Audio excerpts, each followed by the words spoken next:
आज इस वीडियो में मैं आपको इम्यून सिस्टम के बारे में बताने जा रहा हूँ कि आप इसको कैसे मजबूत कर सकते हैं। जब से ये महामारी फैली है तब से ये शब्द जो है बहुत ज़्यादा सुनने में आ रहा है कि इम्यून सिस्टम मजबूत होना चाहिए। ये कोई ऐसी चीज़ नहीं है कि आपने कुछ कर लिया और ये तुरंत मजबूत हो जाए। इसको मजबूत बनाने के लिए कुछ चीज़ों पर आपको निरंतर प्रयास करना होगा और फिर धीरे धीरे अपने इम्यून सिस्टम को आप मजबूत कर पाएंगे। ये इम्यून सिस्टम है क्या? ये शरीर में सेल्स होते हैं जिसको हम कोशिकाएं कहते हैं, और टिश्यूज होते हैं जिनको हम ऊतक कहते हैं, और बॉडी के जो अंग हैं ऑर्गन्स, ये तीनों मिलके सेल्स, टिश्यूज और ऑर्गन्स, ये तीनों मिलके जो एक नेटवर्क बनाते हैं। ये नेटवर्क हमें शरीर में कीटाणुओं, रोगाणुओं, बैक्टीरिया, जितनी चीजें बीमारियों के रूप में आती हैं उससे हमें ये प्रोटेक्ट करता है। ये सिस्टम, इसी को इम्यून सिस्टम कहते हैं, जिसे हम स्वस्थ रहते हैं। इसको हम रोग प्रतिरोधक क्षमता भी व्यक्ति की कह सकते हैं। हमारा इम्यून सिस्टम अपने बॉडी के अंदर जो हेल्दी सेल्स हैं और टिश्यूज, उनको ये पहचानता है अच्छी तरीके से अपने नेटवर्क। लेकिन बाहरी जो संक्रमण, जो वायरस आता है, वो इसको पहचान जाता है और फिर हमें उससे प्रोटेक्ट करता है। अगर ये सिस्टम, हमारा इम्यून सिस्टम कमजोर होगा तो ये कैसे पहचान में आएगा? ये जल्दी थकान हो जाएगी, घबराहट होगी, बेचैनी होगी, पेट खराब हो जाएगा, सर्दी जुकाम जल्दी जल्दी होता रहेगा। ये इसके लक्षण है कि हमारा इम्यून सिस्टम कमजोर है। इम्यून सिस्टम कमजोर होने से वायरस और बैक्टीरिया जनित रोग तो हमें होते ही होते हैं, बड़े रोगों के भी संक्रमण का खतरा बढ़ जाता है। तो इसको मजबूत करने के लिए हमें क्या करना होगा, हम इस पे अब आगे बताएंगे। तो जैसा कि हम जानते हैं कि हमारा जो आयुर्वेद जो है हेल्दी लाइफ के लिए बहुत पुराना ये सिस्टम है हमारा, और पूरा आयुर्वेद जो कि प्लान बेस्ड साइंस है, पूरा प्लान है इसमें कि हमें अपना लाइफ, जीवन कैसे सुबह से शाम तक का बिताना है। इसमें दो शब्द आते हैं, दिनचर्या, रूटीन, और समय के हिसाब से, जैसे जो हमारी 6 ऋतुएं वो बदलती हैं, उनके हिसाब से हमारा खान पान कैसा हो। तो इन दोनों को जब हम मिला के हम अपना जीवन आगे बढ़ाएंगे तो इम्यून सिस्टम को मजबूती बहुत ज्यादा मिलती है और हम एक स्वस्थ लाइफ व्यतीत करते हैं। तो एक एक करके इस पे हम चर्चा करेंगे। दिन की शुरुआत दिनचर्या से तो सुबह हमारे उठने से चालू होती है। सुबह हम जब उठें तो कोशिश करें कि हमारा थिंकिंग प्रोसेस पॉजिटिव हो और नेगेटिव थॉट्स हमारे दिमाग में ना आए। तो अच्छा सोचना है, अच्छा करने के लिए, आगे दिन की प्लानिंग के लिए हमें पॉजिटिव थिंकिंग के साथ में सुबह उठना है। इससे हमारी दिमाग में पॉजिटिव फीलिंग्स आएंगी और हम पॉजिटिव एनर्जी क्रिएट होगी। फिर सुबह उठने के बाद खाने पीने का कार्यक्रम चालू करते हैं। तो सबसे एक चीज ध्यान रखना है कि खाली पेट चाय सुबह कभी नहीं पीना है। क्या करना है, आराम से बैठकर गुनगुना पानी, उसमें हम पंचतुलसी ड्रॉप भी डाल सकते हैं, नींबू डाल सकते हैं, शहद मिला सकते हैं। इन चीजों में जो आपको टेस्ट के हिसाब से अच्छा लगे, इन चीजों को जरूर पानी में मिलाकर और धीरे धीरे घूंट घूंट करके पीना है। ये नहीं कि एक बड़ा गिलास लिया और पूरा एक साथ में पी लिए। और बिल्कुल ध्यान यहाँ पे ये भी देना है कि सुबह बिल्कुल ठंडा पानी, कोल्ड ड्रिंक, आइसक्रीम और जो फ्रिज की चीजें हम सुबह इस्तेमाल न करें। ये सुबह गुनगुना पानी पीने के बाद जितनी जल्दी हो आप नित्य कर्म से निवृत्त हो लीजिए, उतना ही ये हमारे लिए अच्छा रहेगा।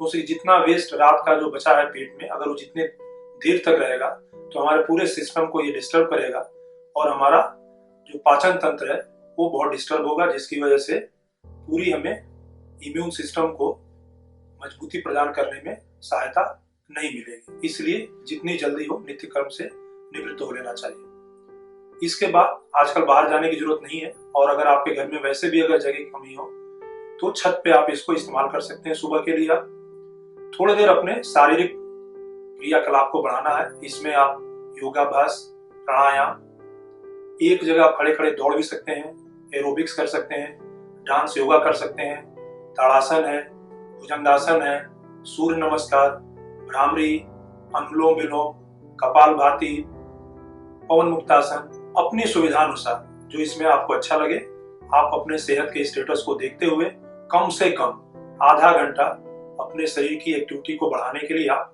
अवश्य दें। आजकल वो डांस योगा भी चल रहा है। आप किसी कमरे में आप अपने को रखिए, कोई एक म्यूजिक बजा लीजिए, स्टेप्स मत देखिए, कोशिश करिए कि सारी बॉडी का मूवमेंट, सारे पार्ट्स का मूवमेंट हो और उसको आप इंजॉय करिए। तो आप एक डांस योगा को भी आप ट्राई कर सकते हैं।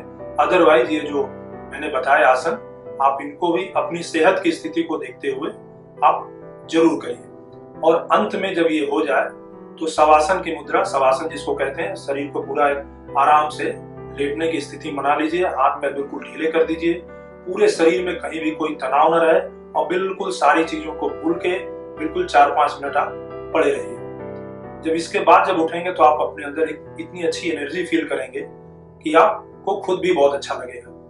इससे आपका ऑक्सीजन का लेवल बढ़ जाएगा और जो बॉडी के जो सेल्स जो है ना, वो काफी एक्टिव हो जाएंगे, जिससे आपको फुर्ती मिलेगी। इसके बाद खान पान पर आपको विशेष ध्यान देना है। स्वाद के लिए, स्वाद सबको अच्छा लगता है खाने का, तो स्वाद के साथ में सेहत का भी ख्याल रखना है। फोकस आपका टेस्ट पर न रहे, हेल्दी फूड पे भी रहे। खाने में आप protein, carbohydrate, fat, minerals, vitamin की एक प्रॉपर जो क्वांटिटी होती है उसको भी लेने के लिए सतर्क रहिए। तो इस खान पान जितना आपका अच्छा होगा उतना ही आपको शरीर को उसका लाभ मिलेगा।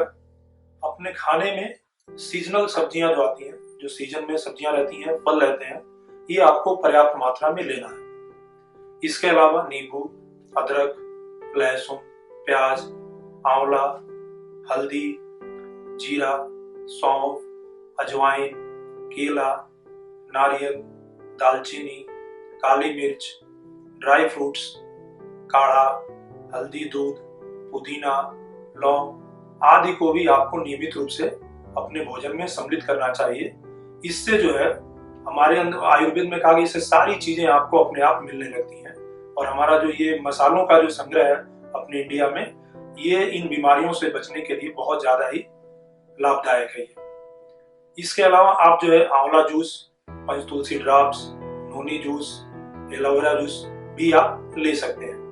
लेकिन सुबह ध्यान रखना है आपको कि नाश्ता अपना जगने के बाद से, जब आप अपना नित्य कर्म और एक्सरसाइज वगैरह कर लेते हैं, उसके 2 से ढाई घंटे के अंदर आपको ले लेना है। तो अगर नाश्ता सुबह अगर विलम्ब होगा तो हमारी बॉडी के मेटाबॉलिज्म को ये डिस्टर्ब करता है और उससे फिर हमारी कमजोरी को ही बढ़ाएगा और चर्बी को भी बढ़ाता है। बॉडी में खाली पेट ज्यादा देर रहने से शरीर में फैट भी बढ़ने लगता है। ये तो हमारे अंदरूनी चीज के लिए हो गया। इसके अलावा फिर आपको अपनी साफ सफाई पे भी ध्यान रखना है। रोज आपको स्नान करना है, साफ सुथरे कपड़े पहनने हैं आपको, और इसके साथ में घर की सफाई भी रखना है। रोगों के संक्रमण से आपको बचने के लिए शरीर की अंदरूनी सफाई के साथ साथ बाहरी सफाई की भी आवश्यकता है। इसके अलावा आसपास की भी सफाई पे आपको ध्यान रखना है। वास्तु और फेंग शुई की दृष्टि में भी आवश्यक है। इससे पॉजिटिव एनर्जी क्रिएट होती है और ये आपके लिए अच्छा है। बाहर से जब आप घर पे आए तो जूतों चप्पलों को आप बाहर निकालिए, हाथ पैर को, चेहरे को साबुन पानी से अच्छे से आप धो लीजिए। इसके अलावा हंसी के माहौल को भी अपना बनाए रहिए। इससे जो है ऑक्सीजन का लेवल बढ़ता है। इसके अलावा नींद जो है हमारे शरीर को रिलैक्स करता है और अंदरूनी रिपेयर को भी उसको टाइम मिलता है करने के लिए। इसलिए ये भी ध्यान रखना है कि हमें 7 से 8 घंटे की प्रॉपर नींद भी जरूरत है, जिसके कारण हमारा इम्यून सिस्टम कमजोर होता है अगर ये प्रॉपर न ले। तो नींद भी पर्याप्त आवश्यक है। इसके अलावा जो कौन से कारण जो हमारे इम्यून सिस्टम को कमजोर करते हैं, वो आपका स्मोकिंग, धूम्रपान, किसी प्रकार का नशा, गंदा रहन सहन, junk food, frozen food, package food का नियमित सेवन करना, आपकी निगेटिव सोच, अननेसेसरी तनाव, अनियमित आपका खान पान और गलत रूटीन, ये भी जो आपके इम्यून सिस्टम को धीरे धीरे कमजोर करते रहते हैं। तो ये तो चीजें आई साथ में। इसके अलावा आपको पर्याप्त रेशेदार फल, अंकुरित अनाज, सलाद, चोकर युक्त आटा और इसके साथ में च्यवनप्राश का भी आप सेवन कर सकते हैं। तो ये सारी चीजें आपने देखा कि इम्यून सिस्टम को स्ट्रांग बनाने के लिए बिल्कुल परफेक्ट है। तो आशा है कि ये वीडियो आपको अच्छा एवं उपयोगी लगा होगा। आप अपने कमेंट बॉक्स में जरूर बताएं। इस चीज़ को लाइक और शेयर करें। जो लोग इस चैनल पे अभी नए हैं वो चैनल को सब्सक्राइब करना ना भूलें और इस सारी दिनचर्या का पालन करें। नमस्कार।